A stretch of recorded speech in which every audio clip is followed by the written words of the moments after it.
Good morning, students. Welcome to TYBBA General Semester 5 at Anand Commerce College, Anand. These online lectures are being delivered as per the directives of Government of Gujarat. Myself, Professor Devang Trivedi, shall engage you for the subject Business Taxation 1 at Semester 5 TYBBA General as per the syllabus prescribed by Sardar Patel University, Vallabh Vidyanagar. The paper code of Business Taxation 1 is UM05 CBBA 22. Last time, in the second part, I talked about various definitions of total income, gross total income, and agriculture income. Now we shall move forward, and today we'll talk about residential status and incidence of tax of individual SSE, and the last point will be fully exempted incomes of individual SSE. Now, residential status and incidence of tax.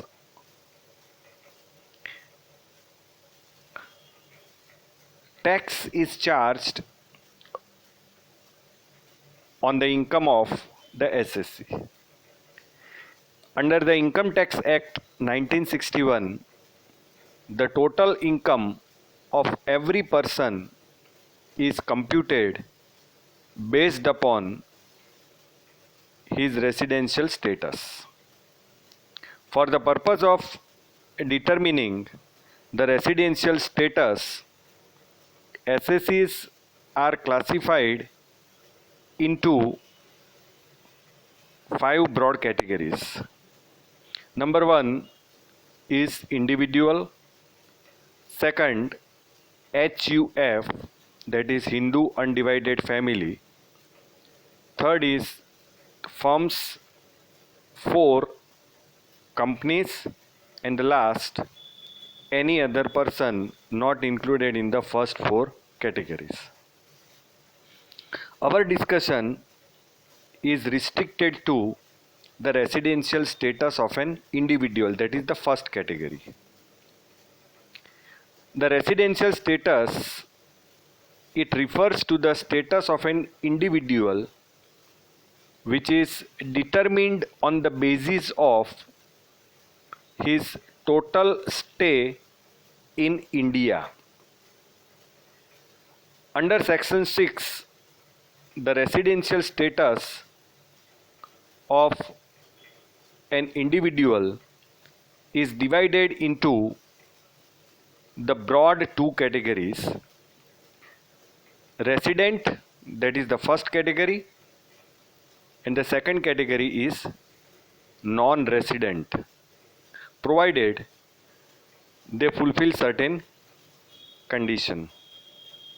Now the first category is resident are further divided into 2 categories. Number 1 is resident and ordinary resident. They must fulfill both additional condition, which I will let you know later. And the second category of resident is resident but not ordinary resident. They need to fulfill one or none of the additional condition. Now, the basic condition under section 6 subsection 1 is to find out whether an individual is resident or non-resident in India during the previous year. And here the following basic condition shall be applied for that.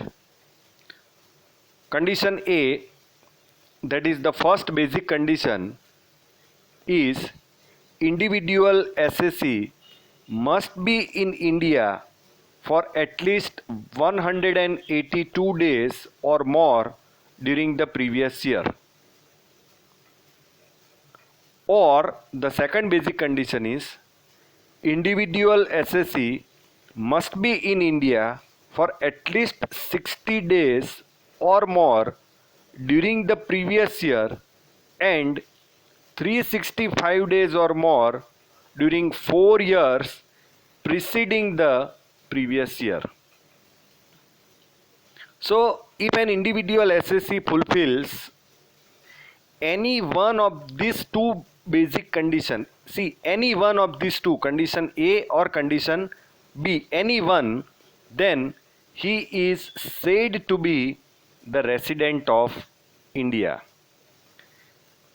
If an individual SSC fulfills none of the basic condition, that is condition A and condition B as I mentioned above, if none of this condition is fulfilled, then he is said to be non-resident in India. Clear?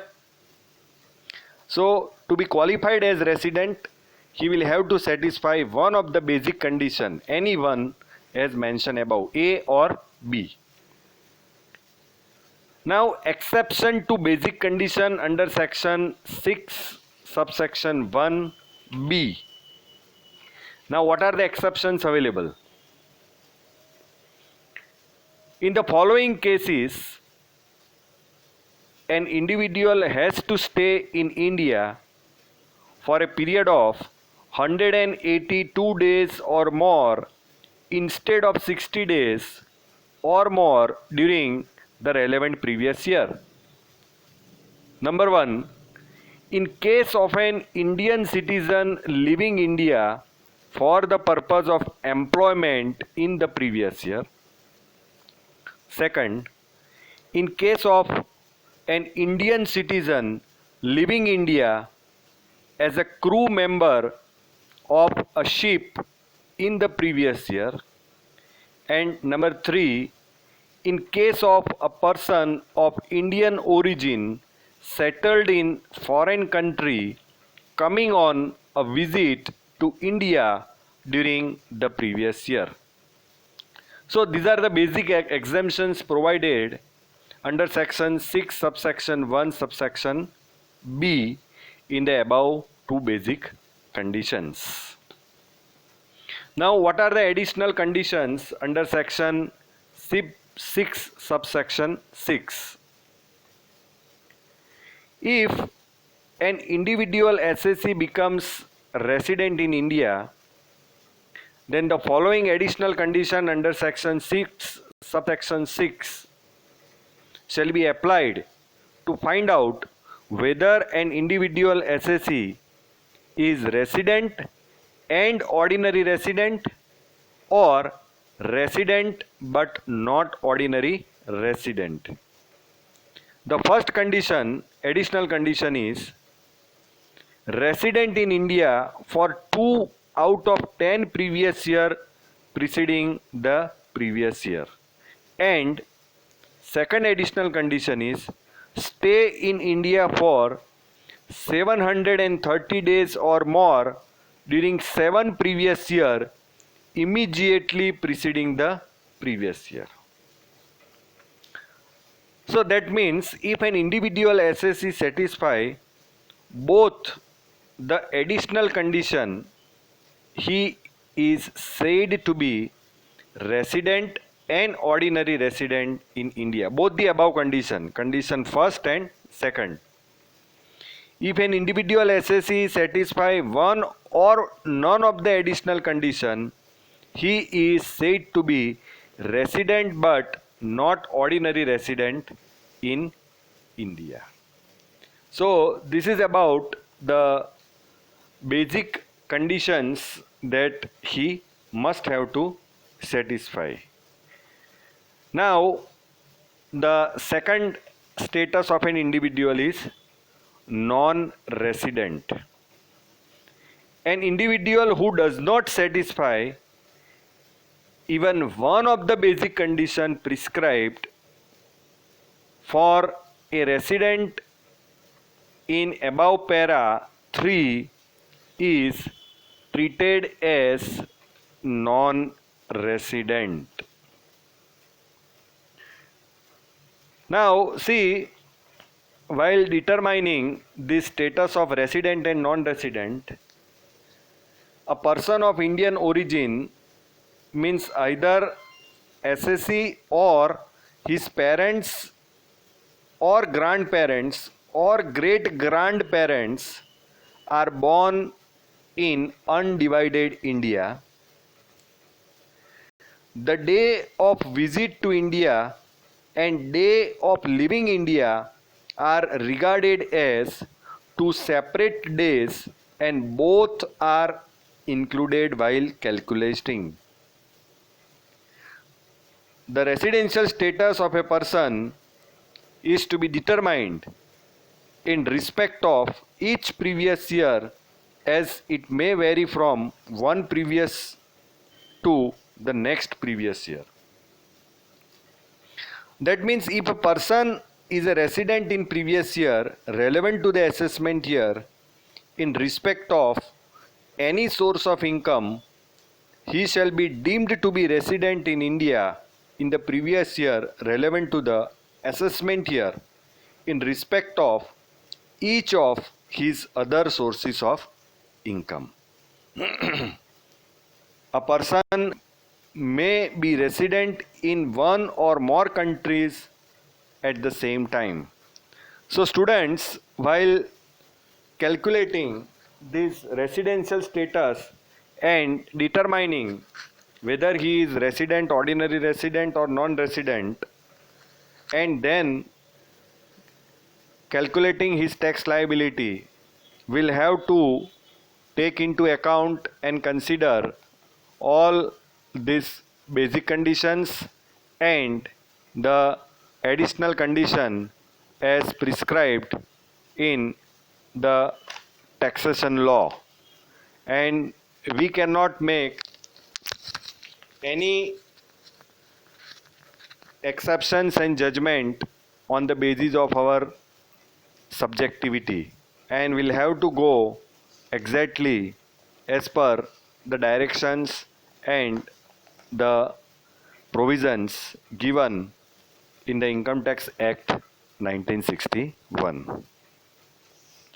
Now the last point of the first unit is the fully exempted income for individual SSC, fully exempted income.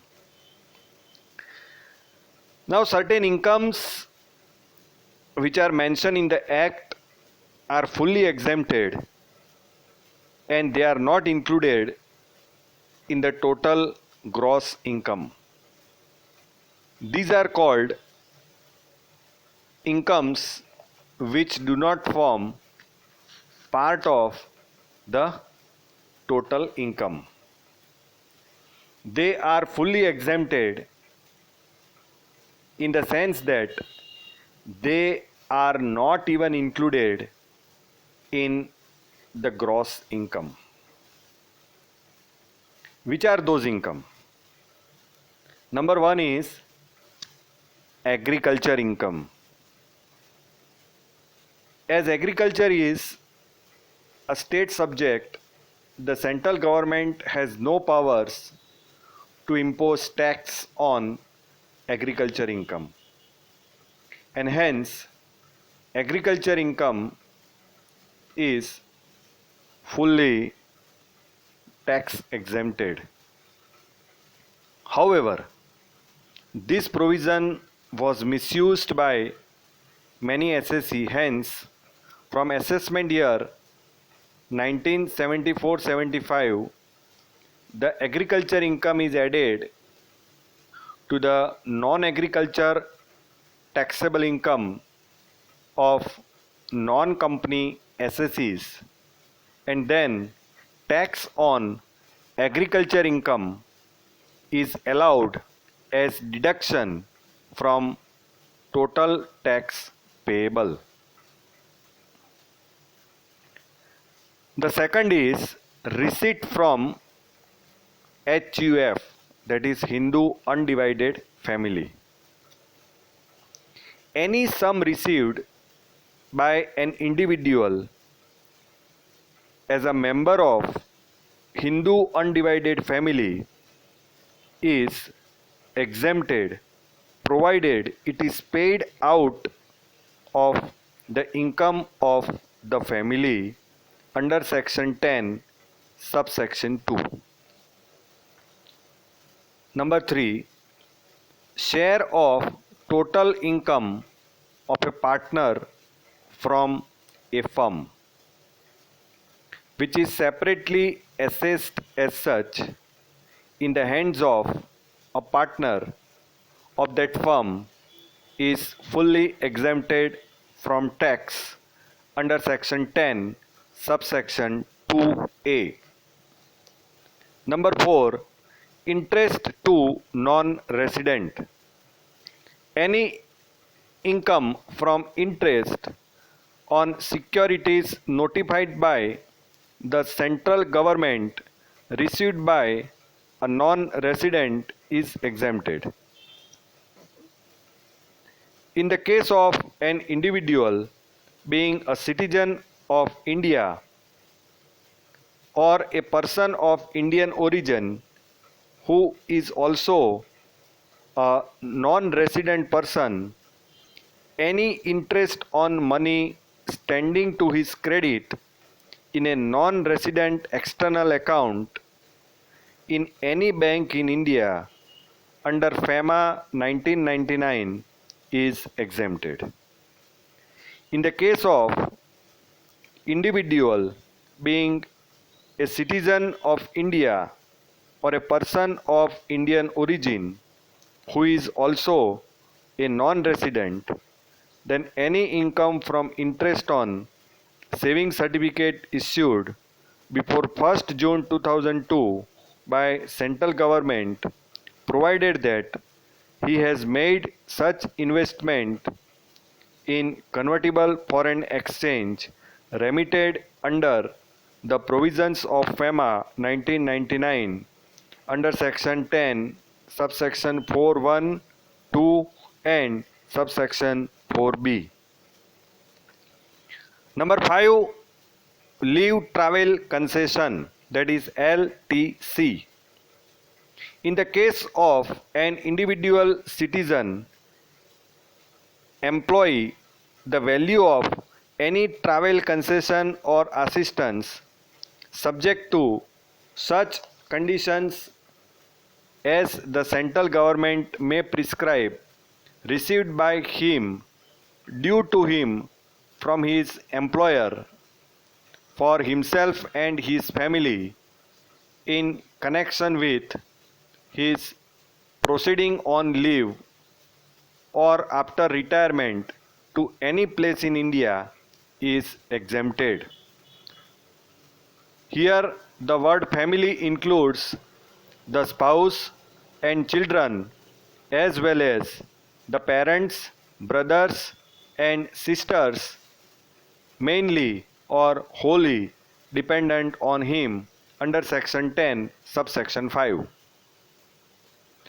Number 6, remuneration received by foreign diplomats of all categories. The income like remuneration received by foreign diplomats, remuneration received by foreign citizen as an employee of foreign enterprise,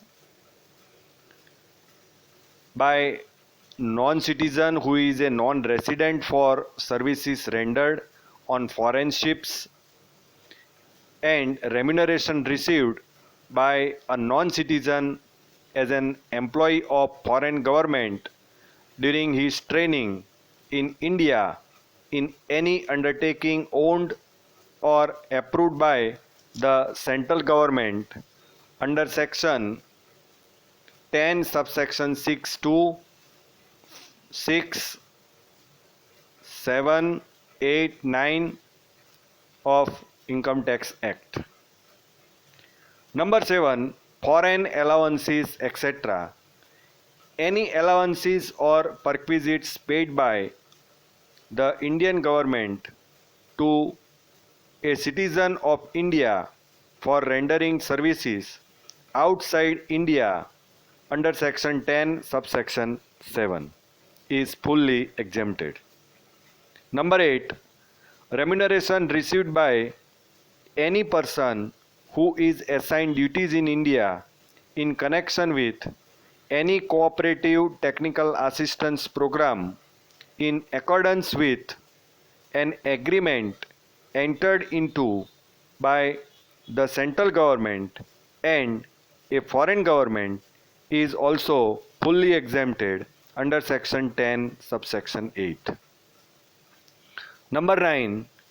Any death cum retirement gratuity received by government servant or by an employee under the Payment of Gratuity Act 1972 or received by any employee on his retirement or on termination of his employment subject to certain limitations are fully exempted. Right now it is rupees 20 lakhs under Section 10, subsection 10. Number 10. Any payment in computation of pension received by employee of central or state government or of a local authority of a statutory corporation is also exempted subject to certain conditions under Section 10, subsection 10A. Number 11. Any payment received by an employee of central or state government for leave encashment at the time of his retirement is exempted under Section 10, subsection 10AA as per the limit revised by Government of India from time to time. Number 12. Retrenchment compensation. Any compensation received by a workman under the Industrial Dispute Act 1947 subject to certain condition is exempted under Section 10, 10B, 10, 10BB, 10, subsection 10BC. 13. Amount received on voluntary retirement. Any payment received or receivable by employee of a public sector company or any other company or from any state government at the time of his voluntary retirement under Section 10, subsection 10C. Number 14. The amount of tax actually paid by an employer on the income in the nature of perquisite not provided for by way of monetary payment on behalf of an employee under Section 10, subsection 10CC. Number 15. Any amount received from Life Insurance Corporation under life insurance policy including bonus is tax-free under Section 10, subsection 10D. 16. Any payment from a provident fund to which the Provident Fund Act 1925 applies or from any other provident fund set up by central government under Section 10, subsection 11. 17. The accumulated balance of recognized provident fund payable to the employee subject to condition laid down in the Act under Section 10, subsection 12. 18. Any payment from an approved superannuation fund subject to condition laid down in the Act under Section 10, subsection 13. 19. House rent allowance granted to an assessee by his employer to the extent it is exempted from tax under Section 10, subsection 13a. 20. Any special allowance or benefit declared exempt by central government, specially granted to meet expenses wholly necessarily and exclusively incurred in the performance of his duty, for example, travel allowance, under Section 10, subsection 14. 21. Income from interest on certain securities as notified under Section 10, subsection 15. 22. Scholarship granted to meet the cost of education under Section 10, subsection 16. 23. Daily allowance received by Member of Parliament or Member of State Legislature of any of its committee, that is under Section 10, subsection 17. 24. Any payment made by awards, whether it is cash or kind, by central or state government, is exempted under Section 10, subsection 17a. 25. Payment to gallantry awards winners and family pension received by family member of armed forces under Section 10, subsection 18 and Section 10, subsection 19. Number 26. The annual value of any one palace in the occupation of an ex-ruler.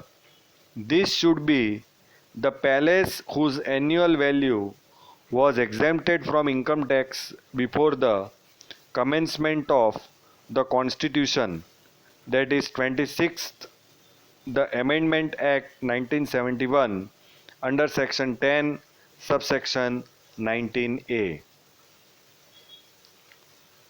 29. In the case of assessee who carries on the business of growing and manufacturing tea in India, the amount of any subsidy received from Tea Board is also exempted under Section 10, subsection 30. Number 30. In the case of an assessee who carries on the business of growing and manufacturing rubber, coffee, cardamom, or such other commodity in India, then any central government subsidy received as notified through concerned board shall be exempted under Section 10, subsection 31. Number 31. In the case of an assessee whose total income includes minor child's, not being the minor child suffering from permanent physical disability, then income under Section 64 of the Act, an exemption of rupees 1500 per child will be allowed and rest will be exempted, and under Section 10, subsection 32. Number 32. Capital profit on transfer of units under US 64 of UTI after 1st April 2002 under Section 10, subsection 33. Number 33. No tax is payable on any income by way of dividend from a domestic company, and any income arising to an assessee being a shareholder on account of buyback of shares by the company as referred to in section 115 QA as per section 10, 34 and 34A. Next, 34 number. Income received from units received by a unit holder from the Unit Trust of India or mutual fund under section 10, 35. 35. Long-term capital gains is not chargeable to tax if it arises from eligible equity shares of a company which are purchased on or before 1st March 2003 but before 1st March 2004 and held for a period of 12 months or more under section 10 subsection 36. Next, 36. Any capital gain from transfer